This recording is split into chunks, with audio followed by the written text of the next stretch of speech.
Here we are at the Golden Gate Bridge, the gateway to San Francisco.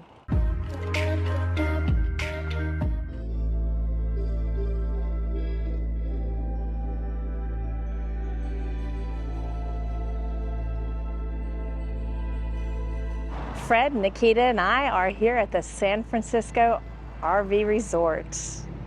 This is an encore park that you can come through Thousand Trails Collection. It is one of the parks that does cost $20 extra a night. This RV resort is certainly more about the location. This resort is located in Pacifica, California, right on the cliffs above the Pacific Ocean. At this park, you are close to San Francisco, where you can experience the Golden Gate Bridge, go to the wharf, and check out Alcatraz. Inside the main building, you'll find your office. You're also going to find your shower house and your laundromat in this building. You are assigned sites here, so you can pull into the stop sign, run in and register, or you can pull directly to the site you have been assigned. Inside the office, you'll find your clubhouse. It's open when the office is open. You'll find a little area for you to chill and watch television. There's a ping pong table in here, games and puzzles for the kids, as well as a coffee bar. One of the activities they have in the clubhouse is rock painting. There's plenty of rocks in there, as well as paints and everything you need to create your own rock. If you're checking in after hours, you can grab your registration packet right here in front of the office. It's a small park, but in the nooks and crannies, there's some nice landscaping. It's a nice little area where you can sit back and watch the waves from the chairs provided by the campground. The landscaper here has created a nice little tic-tac-toe board for you. In the corner closest to the road, there is a barbecue area. They've sectioned off a couple of spots for picnic tables. There's only one grill for the 3 picnic tables, so if you want to grill out here, you might think about bringing out your own grill. If you were here years ago, you would know this as the playground. Since then, they have changed this into a relaxing place to sit and start a little fire in the fire pits. If you're sitting just right, you can stare at the fire and then look up and see the vast Pacific Ocean. It's another tic-tac-toe board for you. If you look in the corner, they have some firewood here that you can use, or you can bring your own. Pacifica is known for severe erosion. I was told that most of the damage done to this park was done years ago. There are still a few oceanside views left. If you're parked on one of these spots, you can see the endless Pacific Ocean. Sites 134 through 139 are known as your premium ocean view sites. Sites 53 through 59 are known as your ocean view sites. Some of the sites are back in and some are pull through. They are all full hookups. Some of the sites are very tight in here. You barely get your slides and your ladder out. Some sites have just a little bit more room than others. There are annual sites here where they allow you fence, hot tubs, lawn furniture, and the whole 9 yards. Just keep it tiny. The park is concrete and has a walkway between the sections to get to the restroom area. It's amazing how different campgrounds and RV resorts are different. In the last 3 weeks, Fred and I have been to the desert, where we camped at Death Valley at a national park. We have been to Lake Tahoe in the mountains, as well as Mammoth Lakes, and now we're down by the ocean. So varied, and each one having its own personality. So check out our other videos. We are on what is known as the elite pull-through site, which with the van, any of these sites would seem roomy, which is one of my top 10 favorite things about living in the van. We are at site 175. We have a full hookup site. They offer 50, 30, 20 amp hookups. We might be living smaller, but we still have all the luxuries. We were really blessed. We have a little yard with a little bit of grass and a picnic table. Not every site has that. This is definitely a different way of camping for us. But Fred, Nikita, and I have had a great time filming sunsets, walking by the waves, and listening to the ocean. Here in San Francisco, we have a view of the Pacific Ocean. Along the side wall is the dog walk. They have lights mounted onto the wall that are motion censored, and when you walk by at night, they light up. There are also several dog bags along the way and a trash can where you can place your bags. Here we are, and we are right across from the dog walk. Makes it real simple at night. There are several steps leading up into the dog walk, and we're parked right across from a pair of them. Lined up against the fence are several picnic tables. It's a popular spot to come hang out and watch the sunset. This was Fred and my favorite corner of the park, where we sat and sipped a little wine and filmed the sunset just for you. Fun fact, believe it or not, the Fog here has its own Instagram account. Karl the Fog. Karl with a K. If you want to go check it out, we'll write that down below. It does get pretty foggy here in San Francisco area. Some days the haze rolls in and you can hear the ocean waves, but you can't see them. You can get your packages delivered straight to your RV. If for some reason you're gone and they drop it off at the office, they do charge $10 to pick it up from there. The laundry room is open 24 hours a day, so come bring your laundry anytime.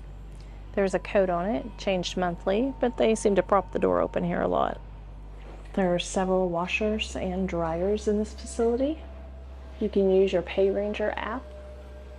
These machines also take coins. What's kind of interesting about this is that it only has a quarter. A quarter will get you 12 minutes, so make sure you put in the amount of quarters that you want on the app. The washing machines are $2 each. If you want a bigger unit, they are $2.25.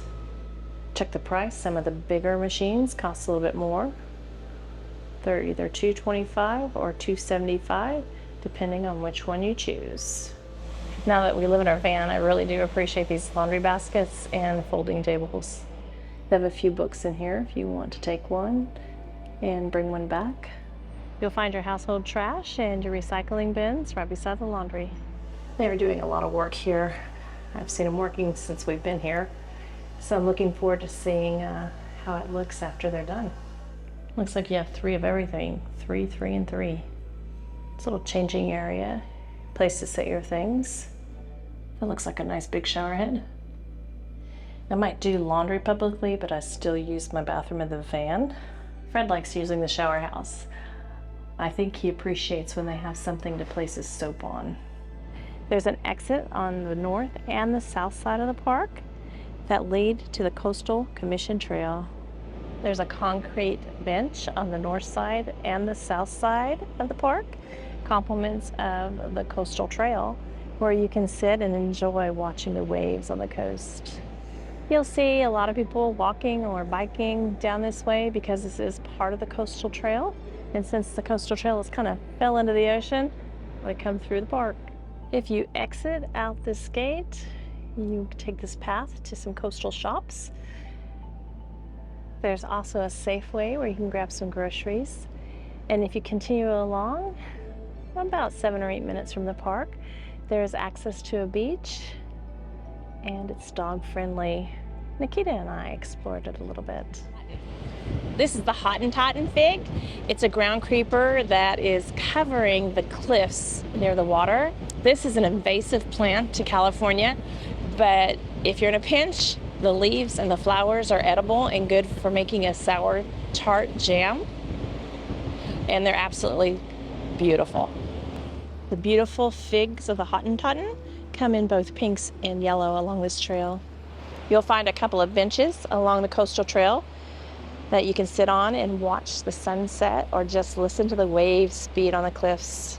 Inscribed on one of the benches, it says, if we could have one lifetime wish, one dream that could come true, we would pray with all our hearts for yesterday and you. If you keep going to the Ocean Air apartment complex at the end of this trail, Then you'll finally find an official path to get down to the beach. The trail continues on, and this is Coastal Bluff Restoration Area. You can even parasail.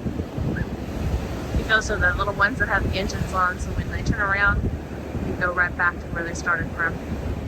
This is Manor Beach, and it has a charcoal-colored sand. The black sands get their charcoal color from iron oxide here. You can fish down here. This is a dog-friendly beach, and your dogs can run without their leash. Soft sand starts turning into little pebbles and stones along the way. The colors on the mountain are stunning with that creeping foliage. Other than the steps, there's no way in, nor any way out. Makes for a great dog park, and the dogs just have a blast down here. It amazes me how soft the sand is all the way to the end of the beach, and then it turns in and out with tiny pebbles.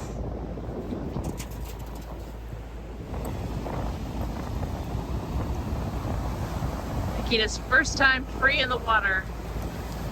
I think she likes climbing the rocks better than she likes playing in the water. Right, Nikita?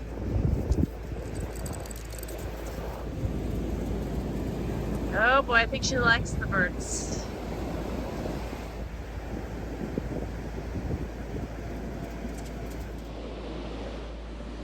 Up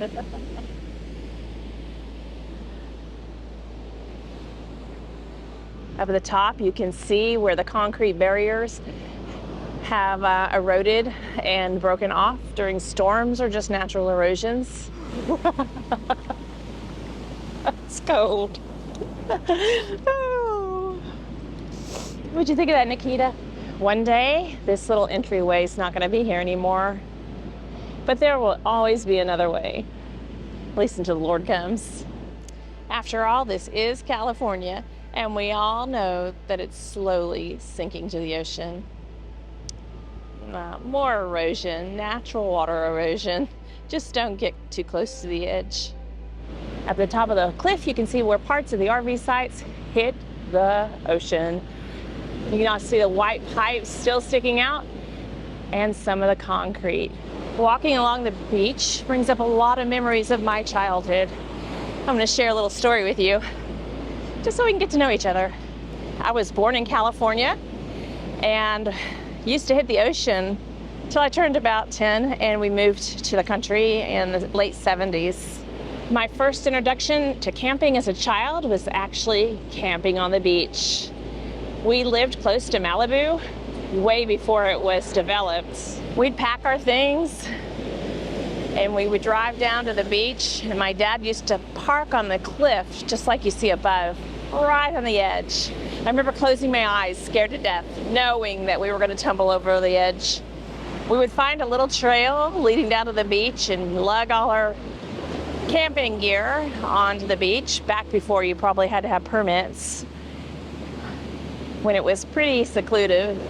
We'd pitch a little tent, throw out our sleeping bags, and build a fire by the ocean. I get a little nostalgic when I go by the ocean, remembering those times when I was probably 8, 9, 10 years old, sometimes even younger, camping on the beach. We used to spend hours swimming in the water, collecting shells, building sandcastles, and finding cool places in the rocks to hide. Those were the days. Nikita becomes a wild little beast playing in the sand. Time to stop walking down memory lane, turn around and head back. As you can see from the waves hitting the rocks, the tide is coming in, and soon all of this will be underwater. You certainly wouldn't want to be caught down here with the tide in. Now this is a pretty big chunk of concrete that's left over. Actually, when you walk the opposite side of the beach, you'll find a lot of these pieces. Not very aesthetic, but stop building so close to the edge of the cliff. You can see all the pieces of concrete behind it. Those aren't natural rocks. Won't be too long till some of these buildings join the ocean as well. Let me know in the comment section below if you have been to the San Francisco Encore Park, if you found your way down to the water. Do you like the beach, Nikita? Soon our footprints will be all wiped away. A clean slate for another day.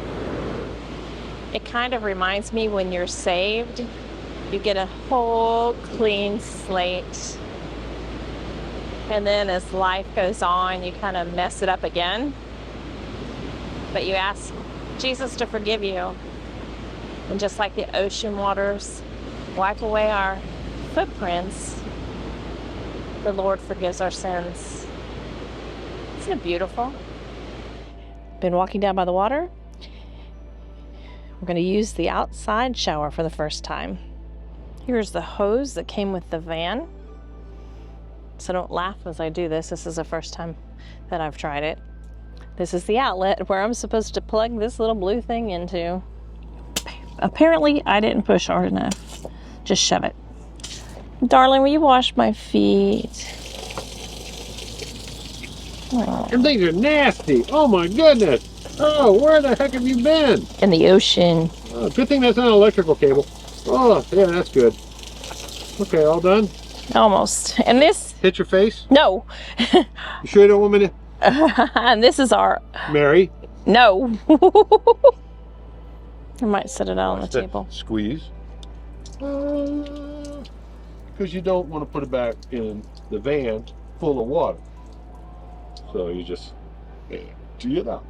Kind of like when you're using a straw in a can of Coke as a siphon. Should I leave it out on the table for a little bit? Sure. All right, thank you. Not My too feet many are people clean. Steal it. What? My feet are clean. No, they're not. You didn't get the bottom. You got the top. Right outside, you'll find a walkway that crosses over the interstate, or what they call the freeway here. So you can explore the other side, walking or biking.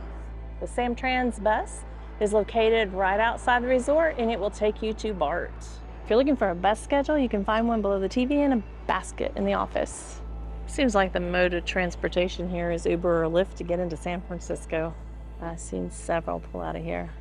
We're downtown at the Fisherman's Wharf in San Francisco. It's a busy place.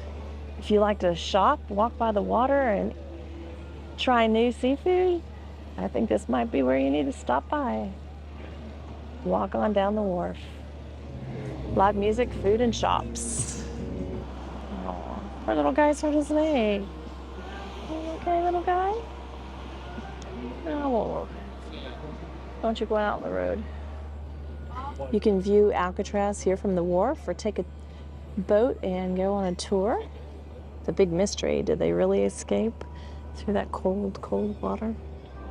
I know I wouldn't want to be on that dark rock for years and years and years in a cold cell. Ooh. You can take a tour of the USS Pampanito.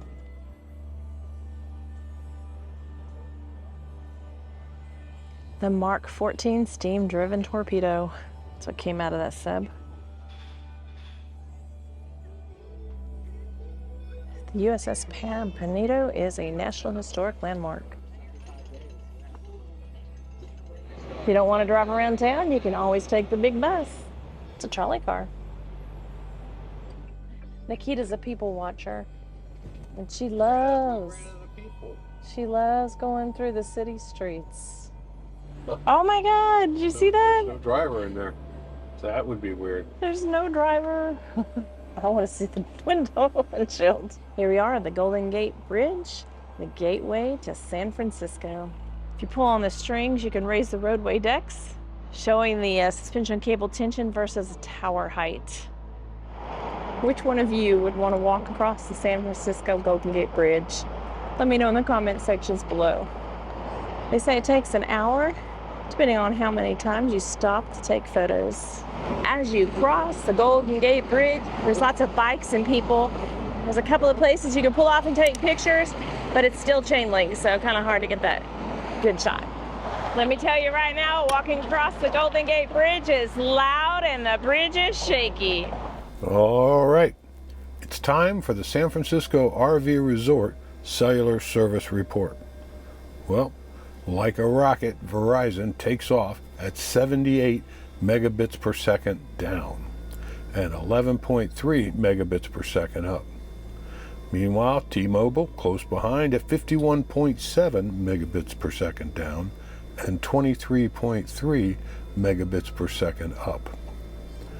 Next we have AT&T, third but not bad, 33.1 megabits per second down and 10.8 megabits per second up. These were all pretty good numbers. Shouldn't have a problem watching any YouTube or movies or whatever you want to watch, or just surf the web. But there's a lot to do in this place, so we'll talk to you next time.